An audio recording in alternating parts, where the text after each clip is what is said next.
As a minority, that's an added burden on us because when we voice out the discomfort, you're sometimes labeled a troublemaker or ungrateful. We bear the burden every day of having to prove ourselves as Singaporeans.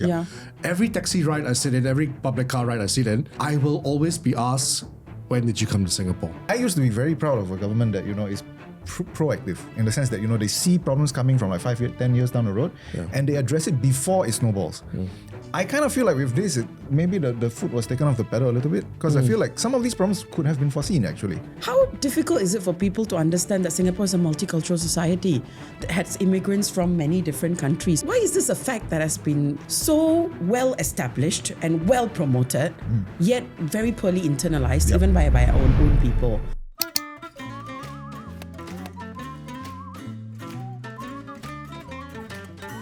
Hi everyone, welcome again to another episode of On the Flip Side. It's great to have you guys back. Today I have with me in the studio my friends in the audience here, Nazhath Faheema, who has been very active in interfaith work for a while. She's currently a PhD student in international relations. She's also the founder of Peace and wears many other hats or scarves in the interfaith space. Darren, another dear friend who runs Plan B podcast, which many of you would be aware of. Also a recent law graduate and now taking up his training. Aspiring lawyer, taking up his training contract. Also one of the founding members of Peace and a prominent interfaith activist. Thank you. Faheema, Darren and myself have been involved very much in the interfaith, interreligious scene in Singapore for a while now. And we see each other often. Yes. We have many a conversation. So I thought it would be good to bring those conversations to the public domain today, as much as we can. Yes. So, today we're going to talk a bit about something that has been the news in Singapore and actually around the world quite a fair bit. And that's really about race and religion, right? And this whole idea of societal cohesion.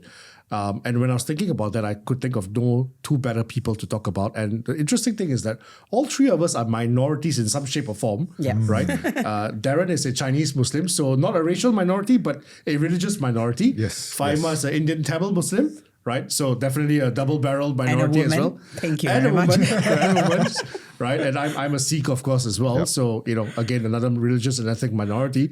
So, yes, I mean, I think we have had many conversations about this, right? How is it as a minority in Singapore? We all had friends. We all have been part of wider discussions, including public ones as well, where we talk about some of these things openly. Yes. Some very provocative. Some, I think require a bit more of a rethink. Right, and we're hoping to talk about a bit more about that today, right? So, guys, as minorities in Singapore, how has it been? Good, bad? I think this year has been quite like the idea of minorities have been put in the spotlight. I think ever since COVID, right? Since COVID, you had like the woke wave. Minority issues was very much front and center, and then because this year we had our election and minority issues came up again. This time now, not just in vacuum, but in the political domain. Yeah. So I think it's been scrutiny after scrutiny after scrutiny. Yeah. I think I've always embraced my minority identity quite strongly, right? From the way I dress and all, the idea of being, Indian Tamil Muslim. I think because my father chose to come here in the early 1970s. And so I did embrace it. So I wouldn't say I went through certain incidents of negative stereotyping or racism that my friends have. Although, of course, I did face an Islamophobic incident once though, right? But I have absorbed a lot of what people like me have gone through, right? And that has always raised me. And we have this discussion in Peace all the time. The accumulative effect of just being minorities from the skin color to daily experiences to even having to work harder and more compared to the majority. So I've kind of absorbed that. Often my reflection is, why have I not experienced this, or have I experienced this and have I been totally not internalized it? Not internalized it. Have I embraced my identity as a minority so much that when things happen, I've taken it normal? Also because I do have a lot of experience outside Singapore. And the idea of minority changes outside Singapore, where I think you tend to self-protect more. Because in Singapore, obviously the minorities, be it by law or be it by certain community organizations, have the protection. So I think for me, while I did not face internally, I do feel like, being a minority means you have to work harder at establishing your identity. Yeah. You need to remind people regularly that you exist. Absolutely. If not, you just become become. And I think this realization came when I was overseas once, and I tell people I'm from Singapore, I'm a Singaporean, and they look at me like from top to toe. I'm assuming they're hoping to see a Chinese. And then they don't know where to fit me, the way I dress and all. And that also woke me up. Like, so what is a Singaporean? When you pluck out, who is a Singaporean? Am I a person that can be the Singaporean and that nobody wonders, but where are you from, right? Yeah. I think that's the kind of things. Yeah. I love that because I think that idea of identity, right, of a Singaporean, a minority Singaporean, something that we often grapple with, right? So when I was studying overseas, and even till today, like you, Faheema, when I do travel overseas, I get, quizzical looks sometimes when I identify as Singaporean, right? It's like, are you Singaporean really? I thought Singaporean's a very different color, right? So that's there. But even locally, right? I think the point you mentioned is something that I find very difficult to grapple with, which is this idea, especially the last 15 to 20 years. I think the intertwining between immigration and race and religion as a minority has hit us the hardest. And I think, Faheema, this is where you and I are different, being a different shade of brown. Yeah. Right? Yeah. Because we bear the burden every day of having to prove ourselves as Singaporeans. Yeah.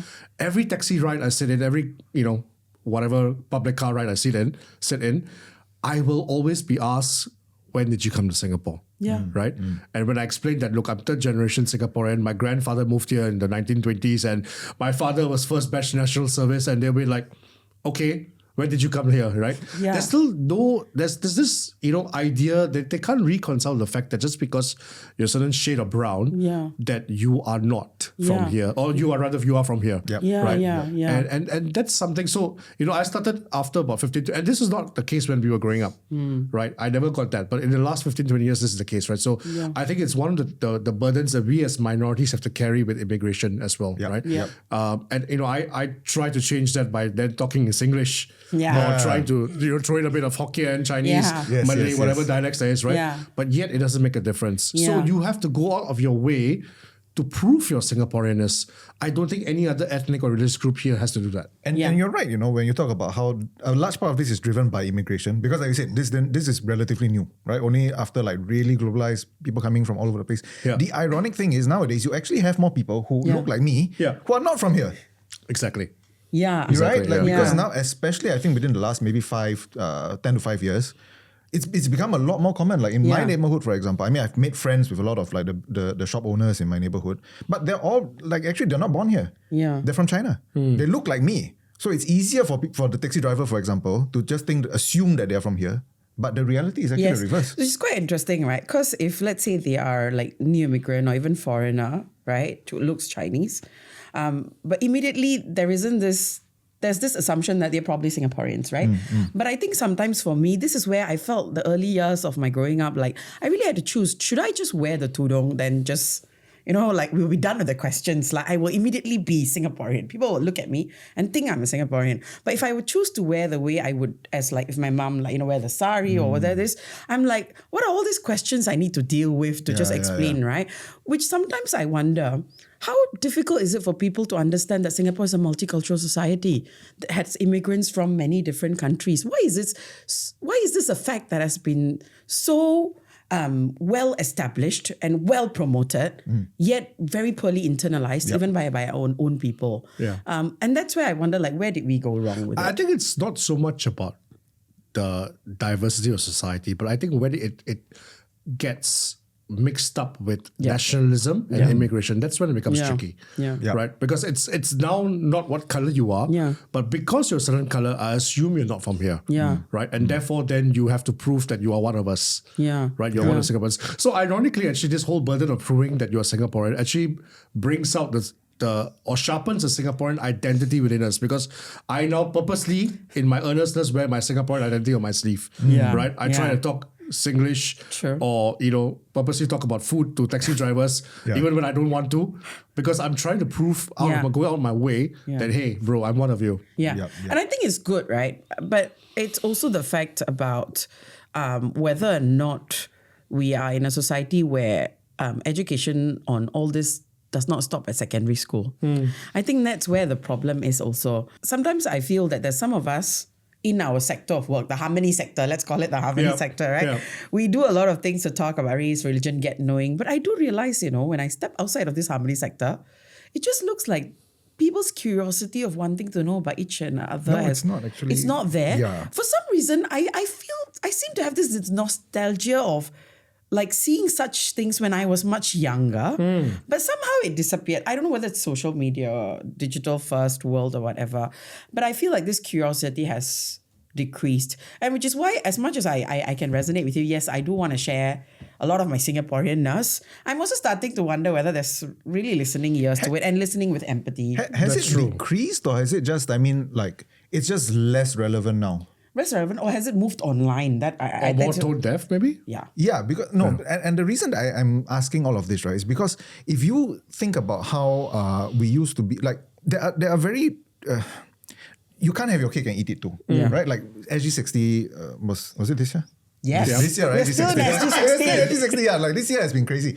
So you want to develop a national identity, you want to have a coherent national identity, but at the same time, like you were saying, we have historically been a mixing pot of everyone, right? Those two things actually kind of tear away from each other, because on one hand, you want to have, everyone have your own distinct identity, but at the same time, you want the umbrella identity. But people are comfortable where they are, and not necessarily move on to that next level of national. Not to mention that we haven't even defined it yet. And some more add on to this. Every single year, you get more people coming in because we are a migrant society. Yeah. You get more and more people coming in who don't share that shared historical background and contextual, social conditions that we all grew up with, because they grew up in a very different place. So they come in with a very different idea of what it means to be Singapore. Singapore means, for example, people who look like me. Singapore means, probably ethnically Chinese. Singapore means can speak Chinese, can be comfortable in Chinese here, can find Chinese food here. So how?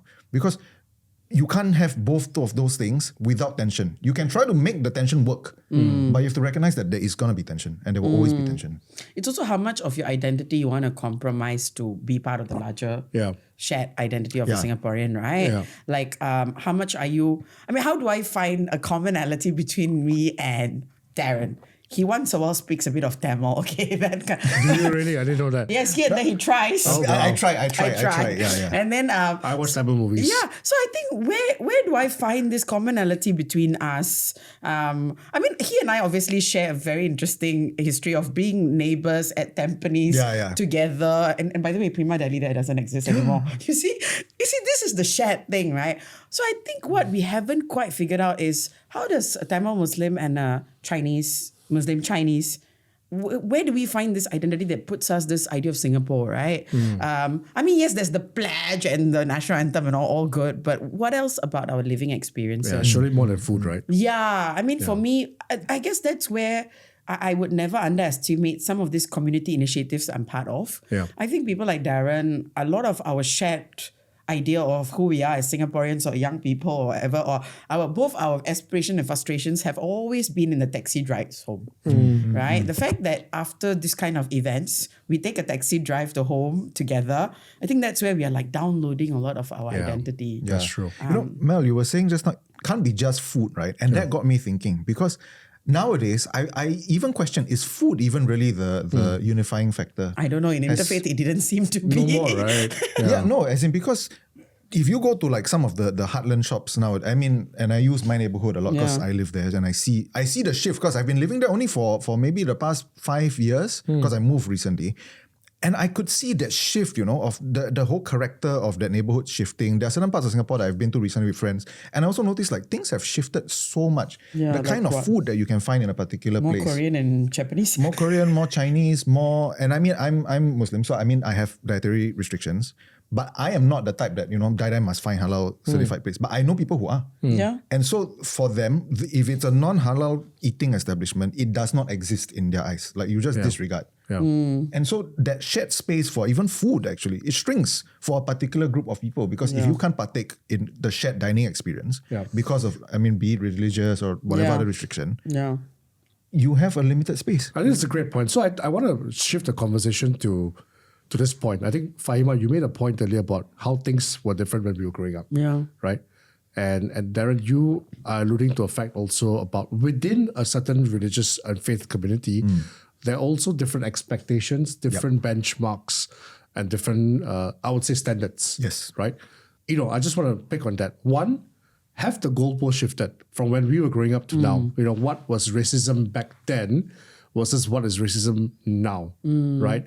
And because of that, maybe, the point Darren was trying to make as well is that are we as minorities overly sensitive, overly guarded of our interests, our rights? I mean, we have heard of examples of how, people require different, for instance, microwave ovens in office spaces, right? Yeah. And it doesn't just stop at halal. Yeah. Yes. I mean, I'm vegetarian, right? Some people don't eat beef. Some people don't eat whatever, red meat or whatever.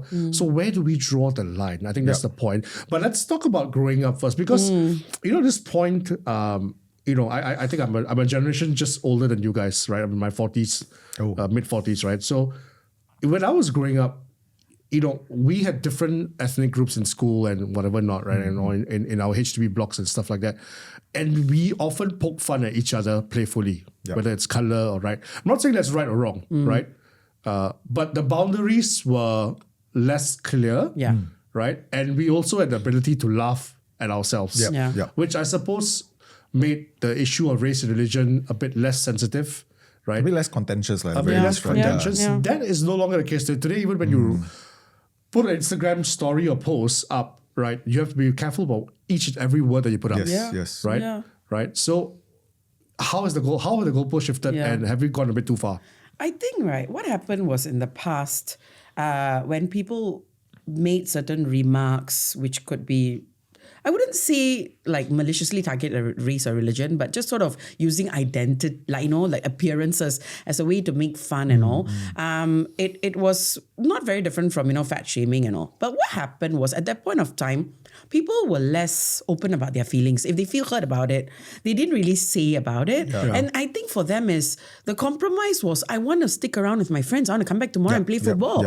And that social circle, the physical social circle was important. You don't want to be the child that gets left out in the playground in the 1990s. You don't want. What will you do? You do need, even to play Sega game, you need few players with you, right? So you needed that environment. So what was the compromise? The compromise was, it's just a joke, brush it off my shoulder. And I think for people that time, the psyche was, the world is like that. You just have resilience. You wake up, you brush off if a joke and you walk off. Now, I think over the years, what happened was when people started to explain their feelings, I'm feeling hurt. I think this openness about that remark makes me hurt. And that kind of education and now has created this awareness that, people do feel hurt when we say certain statements. And so that consciousness now has created the whole plethora of what is sensitive, not sensitive, what is okay, not okay, what's contentious. So I think that in a way it's good. I think people are starting to talk about what hurts them and they're more open about it. I think what worries me is where, as much as I do take that, the grievances of being a victim of such remarks, I also think that we need to be a little bit more empathetic to the person who said why they said it, if they intended. I know, of course, whether or not they intending or not does not take away the fact that a minority could be hurt. But I think we do want this conversation to go and we want that person to stick around. What has happened, I think, especially with, people calling out online and all. So I do feel that it has pushed away people who are willing to come and talk about it. And as much as there's a call for a lot of minorities, we want allies. We want people to stand with us and, talk about the sufferings that some of the minorities have because of this racism and all. I do feel even from the time I started the hash piece now, the crowd has moved further apart rather than come together because, and I've seen many chat groups where we had like good conversations. The conversations have reduced. And in fact, people come and message me privately what they think about these incidents. Especially, for example, if there is an incident online talking about, the bell, the Hebrew family and all. And people want to ask, did the Chinese person really mean it? Was the Chinese person educated? Maybe it's ignorance. That kind of curious discussions are not happening. Why? Because people are worried. The minute I say something that is not empathizing with the victim or seemingly not empathizing the victim, I'm an immoral person. So we kind of lost that common space actually, Yes. because in the past maybe it was a lower lying fruit where the barriers were lower, so the common space was easily negotiated. Yeah. We haven't quite negotiated that new common space yet with heightened awareness and heightened openness of feelings. Yes.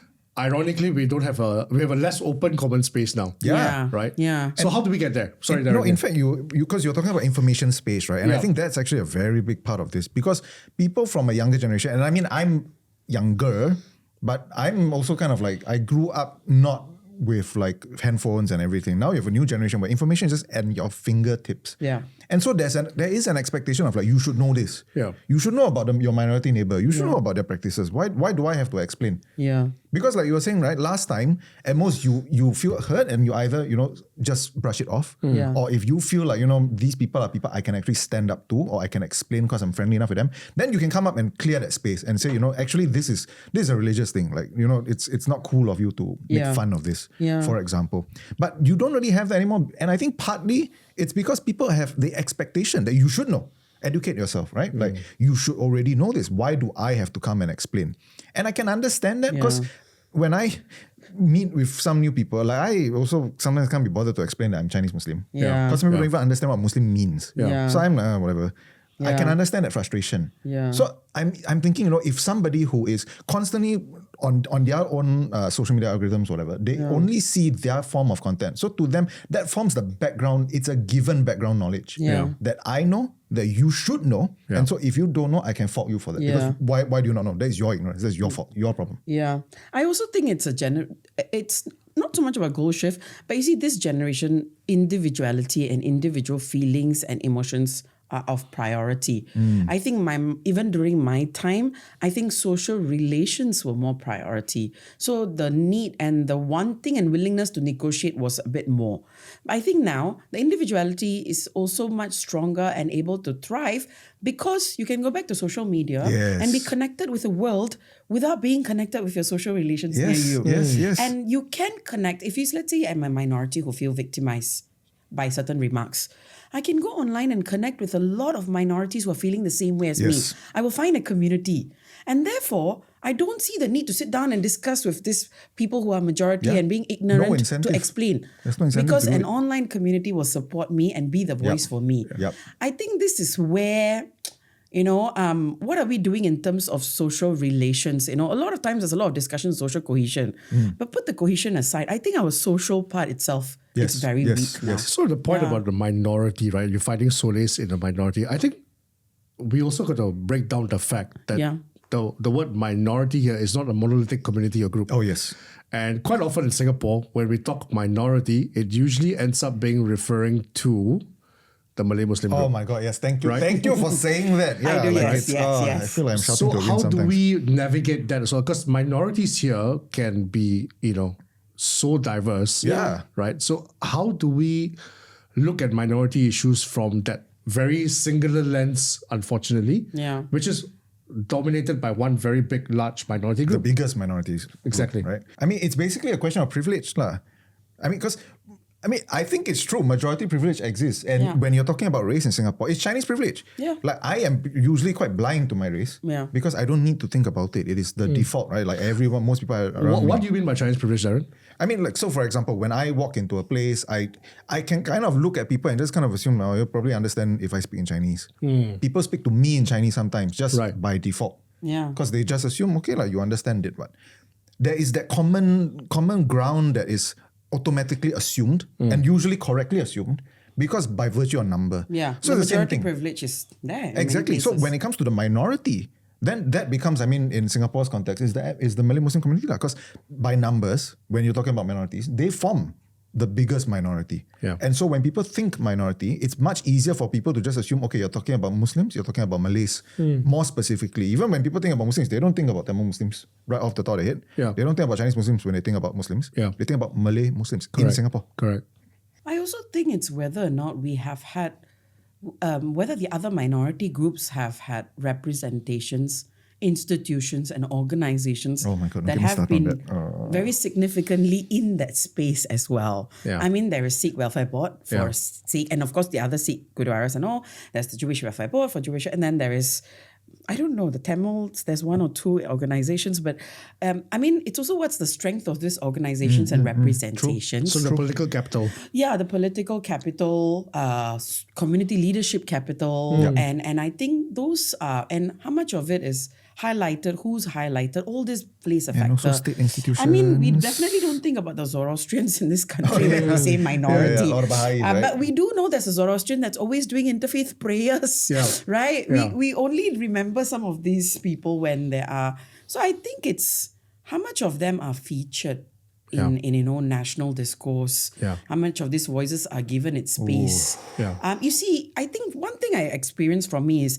I think I chose to be vocal. I think I sometimes to the detriment. Yes, to my detriment. We don't know that. Thanks to the two of you for saving me half the time.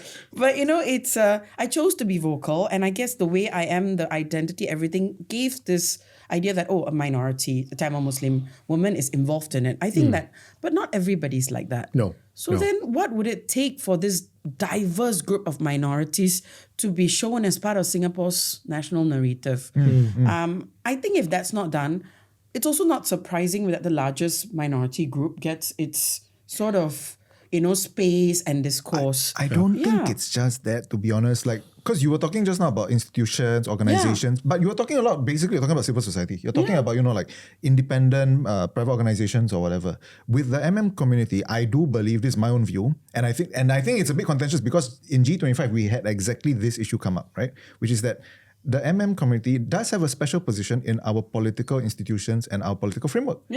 And so you cannot run away from the fact that, the Sikh community, for example, does not have that same level of representation when it comes to governance in Singapore, electoral politics in Singapore.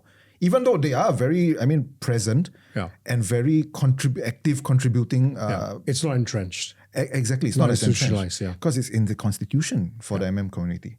And then I guess it will raise questions on, how much do we look at all these minorities when we talk about Singapore's multiculturalism? What is the strength that they play in being an important voice? I do think that regardless of what my racial identity would have been, the fact that I was vocal itself would have gotten the eye view, but it's just the way I look being a minority gets me some diversity check kind of panel, kind of appearances. But having said that, I really do feel like whose responsibility is it to make sure that the different minorities get their due attention?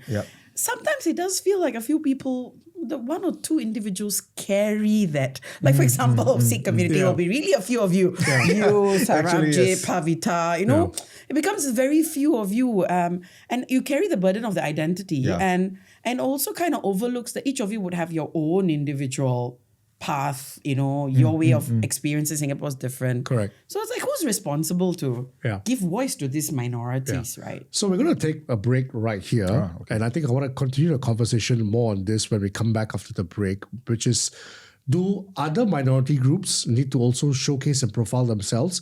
Or are they just contented, perhaps, Faheema, according to what you're, the argument you're making as well, are they just contented with the rights and the practice of faith and ethnicity that they have? Right. And that's just enough for some people, right? Yep. So let's take a break here. We'll come back with that.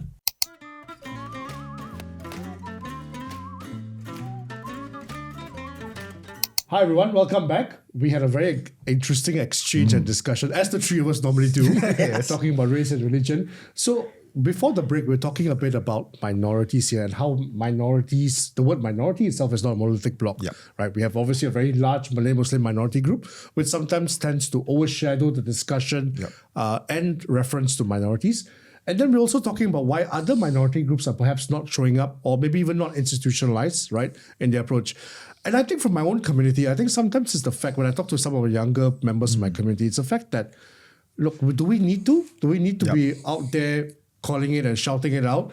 We're just contented. I mean, the Sikh community in Singapore is quite happy with certain, I would say, rights that we have, right? I mean, wearing the turban, having, facing allowing to practice our religion freely, which is not always the case in many countries. I mean, France doesn't allow that.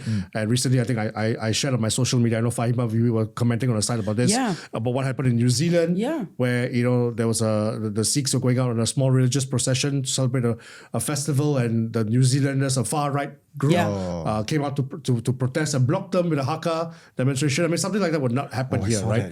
Yeah. So these are things, daily reminders now that perhaps Singapore is one of the best places for a minority group. Yeah. Not perfect. Yeah. But definitely one of the best places around the world to be as a minority, right? Yeah. And I think maybe that's something that many people in my community are just contented with. Yeah. But can we expect that to always remain the case?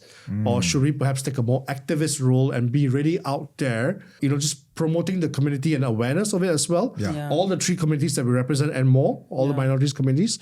Or are we just contented saying, look, we don't want to get involved in the public narrative and shaping.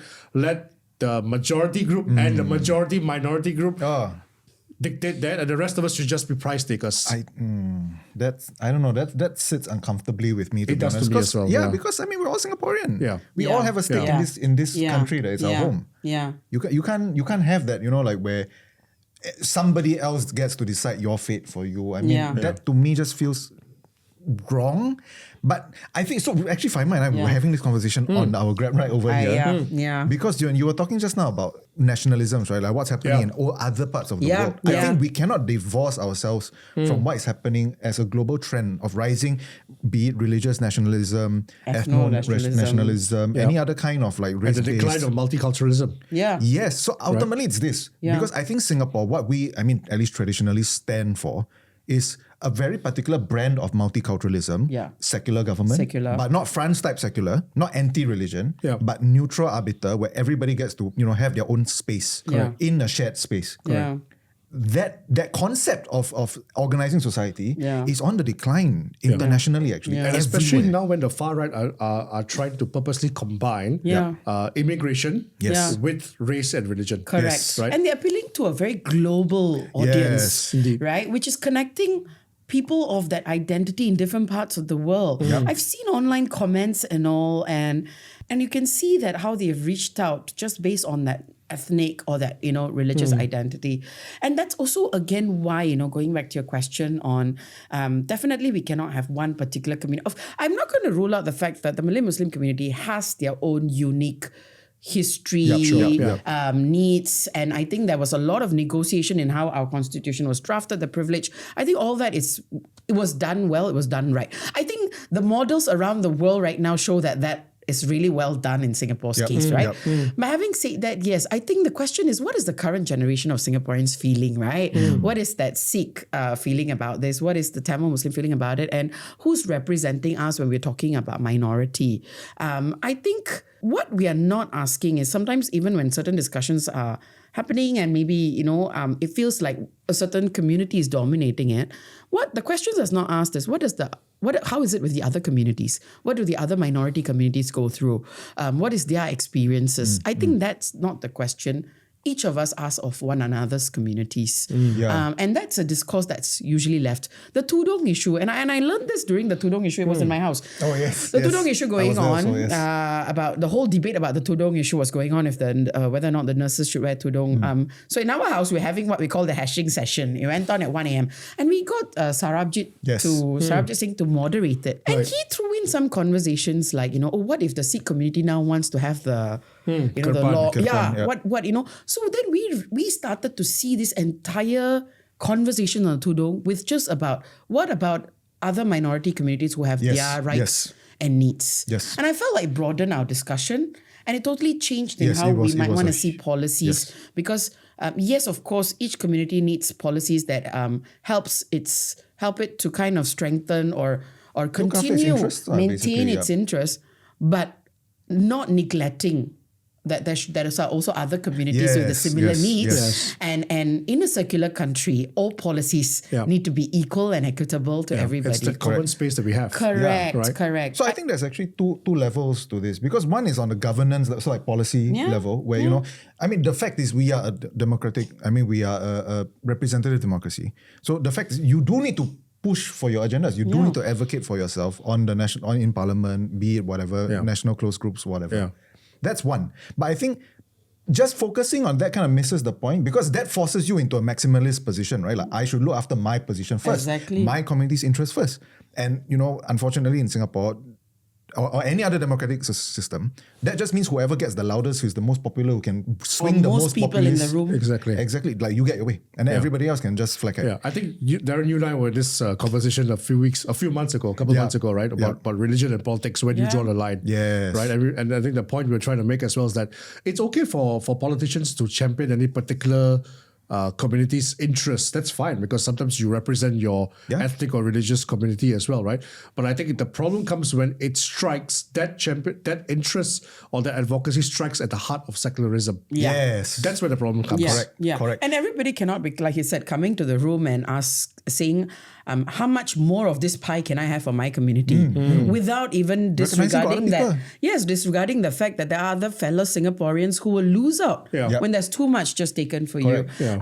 That's where I think the conversations generally need to gear towards. I think that each community takes care of its own interests is well established. That's really the root of a multiculturalism. You can't run from that. Correct. You can't run away from that. And it is true that all of us like to hold on to our ethnic religious identity. I mean, it makes what us.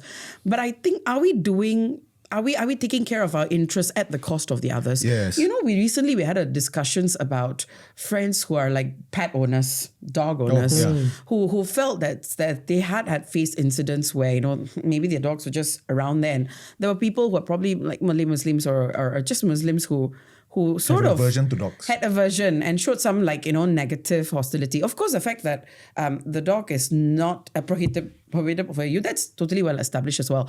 But are we taking a moment to just think about what that Singaporean is feeling? I think it's just a matter of whether we are exchanging empathy. Yes, correct. Yes. Whether there's exchange of empathy. That's right. That's why I think, like, on one level you have the political level, but on the other level is the ethos, is the national ethos. Can we, even when we function within this broader system where, you know, people are fighting for interests and rights, but at the same time have the national ethics and the national ethos to say, but we are a country, a nation that thinks about the other communities, who is aware that there are other people who are in the room, and that we should be thinking about it from a national perspective rather than solely from my own communal perspective. I mean, even within the Indian community, a lot of the times it's like the Tamil community is very dominating as well. I've had people say this to me because I when I started saying that I'm a Singapore Tamil Muslim, some people felt that, why do you put the Tamil thing so dominating? And to be honest, I was very ignorant to the fact that they, being from the Telugu or the Malayalam community, have felt very felt like a minority in certain rooms, marginalized. So I was like, okay, then I think there are certain settings in which I need to choose to be a Singapore Indian, because that's the only way to feel inclusive in that room. I need to read the room. I think some places I do want to keep my individuality, you know, the whole Tamil culture is part of me, but I needed to be educated about that, even within my own minority community. And that education only comes from hearing from people who felt affected, who felt hurt. And sometimes, to be honest, it doesn't feel nice hearing it. Because you feel like a bad person. And you must grow the skin to understand who you hurt. And I think this is regardless of whether you're Chinese, you're Malay, or you're Indian. But I think you need to just allow yourself to hear how many people you have hurt just by ignorance. So I like this point about strengthening our empathy. I think that I totally agree. I think that's something that's lacking, not just for race and religion, but generally as a society. I think that's something we can do better in, right? I think my next point is about what more can be done, right? I mean, empathy is one, obviously. Who looks into helping us to strengthen that empathy? But there's one school of thought in Singapore always is that government must do more, right? But I would like to say, has government done enough? Perhaps has government done too much? And perhaps maybe the government needs to take a step back and scale back so that more ground up efforts can help to complement that. That's one. Second point is, and I think, you know, we have all the three of us agree here that what we have, although it's not perfect, is something that is as good as it gets, almost. Right? And something that we need to protect but at the same time improve, right? At least protect the integrity of what we have, but improve it. But on that note, we constantly have external forces as well. We saw it a few times this year as well, threatening that, right? And maybe that's where the government has done quite a bit. I mean, we've seen a suite of laws over the last couple of years trying to, you know, defend and protect that. maybe there's scope for a bit more in terms of law and policy at that front. But beyond government, how else can we as a society, what the other stakeholders, civil society, which, the three of us are part of, religious and communities as well, which you're going to be a part of, academia, Faheema, you're part of that as well. How can all these different media, how can all these different stakeholders help with that? And what's that one big idea that we think that we are lacking? I would want to say the government should do less. But in the past 2 years, I found myself to be only more grateful of our tough measures. I think it's also because of what has happened around the world. I have absorbing just the world itself with Singapore in it, right? And it seems like sometimes tough measures are just so necessary when people are saying things that are nasty or doing things that can hurt people, right? So I do think our legal framework is there, well established. It's there. It possibly has its deterring effects. And so it does. Because I have gone a lot of my interfaith engagements around the world, that's one thing that I keep hearing a lot of minorities from different places tell me. The fact that you have tough measures and your government is not, it isn't afraid to ban, radical preachers or anything just really quickly. But sometimes I do worry what happens when the government takes its hands off slightly. What would we become? That is one question. I mean, what happened in New Zealand would not have happened here. Correct. Because there's tough laws against that. Exactly. But I also don't want to underestimate, and of course, it's specifically, to some of the grassroots, and of course, I was very naive about it. I used to be very critical about it. It's also why I started Hashpiece, right? Because it was critical of what this community leadership can do. But I've started to see the kind of relations built on the ground and how beyond the law, especially within religious communities, the interfaith is another circle of protection. And I think some minority groups, at least in the recent when the mosque incident happened and the Jewish community was facing anti-Semitic and the church, also, you can see that the interfaith community is another layer of protection and I think a comfort. But Faheema, it's just the 50 of us. We see each other. Exactly. So that's the problem. Effect, how do we trickle that down to the ground? I think one thing I've also come to ask is whether or not the ground wants to be there, right? My family members always tell me, I look at things from a magnifying glass. To them, Singapore is fine, everybody's fine, everybody's friendly, happy. They don't see the underlying no problem, tensions. No race, religion problem. But then here I am quoting so many things and talking about it. They see me looking at it. And I think that's what we do best. We magnify some of this issue and say, this is a problematic, let's work on it. So I think that's where some of the community work is done well. I think the problem is this push for safe spaces and tough conversations. Initially, I was like, yes, let's have difficult conversations. Hard, But in the recent few years, I've started to ask, are people ready to hear the ugly truth in these difficult conversations? Especially when tensions are so high now, especially over the past 2 years. Are people ready? Now, and the two of us talking, if I were to say something, I was hurt or I was upset because of certain majority race said to me, you've already heard what I've said. Now, will that knowledge then change your perception of me? Are we ready for that kind of discomfort that comes after these tough conversations? I think the sector that our sector of the Harmony sector that deals with it needs to ask this. Or are we going to be happy-go-lucky with all this nice big events and happy about it? And I do think there are a lot of people who are okay with it. And as a minority, that's an added burden on us because when we voice out the discomfort, you're sometimes labeled a troublemaker or ungrateful or too sensitive, snowflake. Right. So how do we ensure that voice is heard? But I think it's inevitable. You're going to compromise some of yourself to that. I do think this is where leaders can take a little bit more boldness in being a facilitator of such conversations. Religious leaders, not political religious leaders, right? Political leaders, and community leaders. I do think the leaders will need to sit and just hear.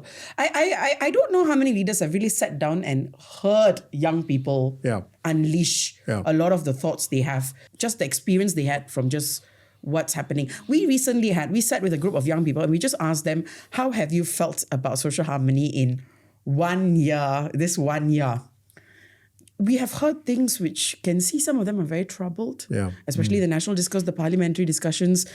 Some of them are very disturbed by comment section. Yeah. Not knowing whether the comments are by Singaporeans or not. Yeah. They're very Even if disturbed. real or not. Yeah. I mean, me and Darren are listening to them, but what can Darren and I do? Yeah. Yeah. So I do think leaders need to sit and have it.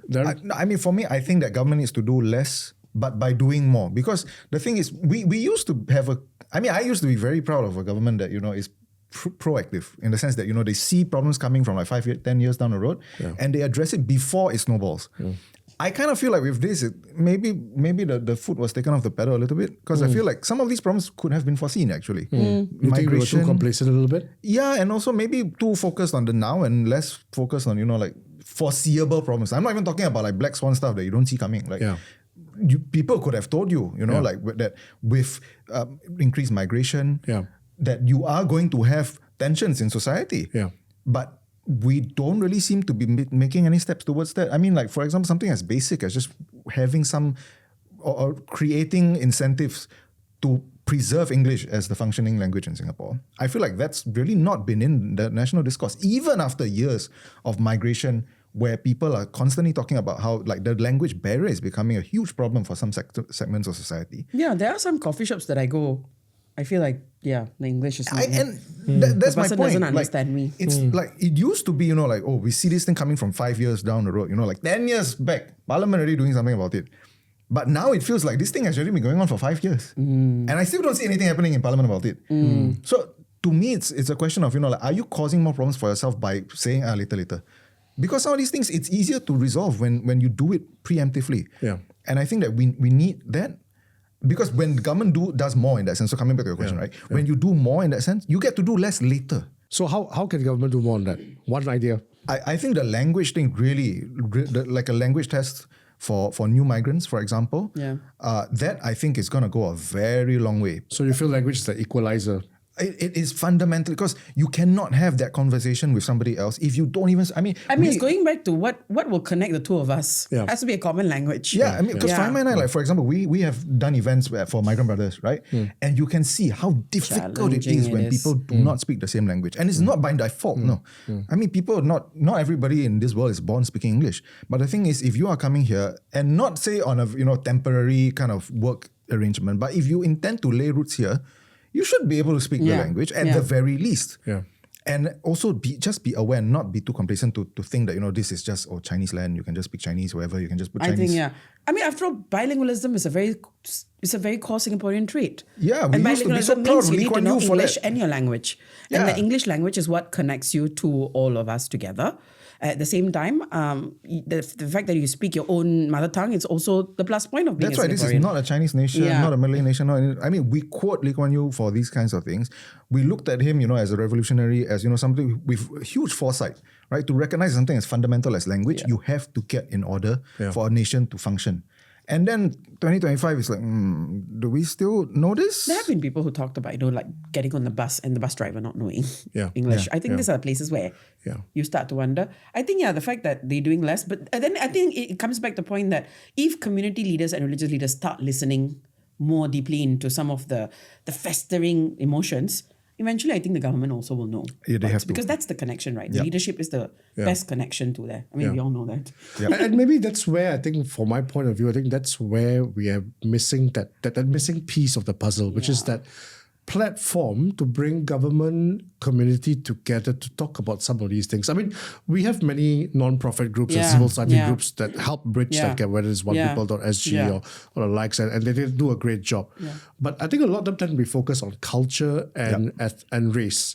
Right? Maybe it's time to look at something similar for religion as well. Right? And I think, as Darren said, if you look at down the road, clearly one of the big threats to that is what's happening around the world. So international pressure, as a minority, I have peers, kin around the world who I'm exposed to on social media, and then I say, look, they're doing things a different way. Why can't I do these things this way? Yes. Or why is it different for me from them? Right? That ability to understand that and to be more discerning with that.